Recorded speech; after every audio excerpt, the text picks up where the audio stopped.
تب وستخطئ، ثم ارجع وتب وستخطئ، ثم ارجع وتب وستخطئ. إن الجنة للأوابين، والأواب هو الذي كلما أخطأ رجع وتاب وأناب.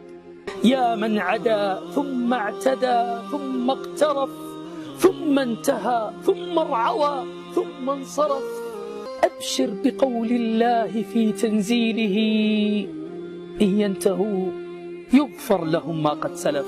اللهم اغفر لنا أجمعين وتب علينا يا رب العالمين، وارحمنا برحمتك.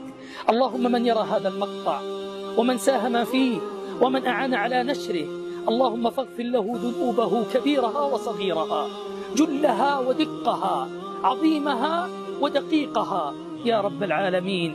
اللهم اجعلنا من التائبين واجعلنا من التوابين، وأجب دعوتنا أجمعين.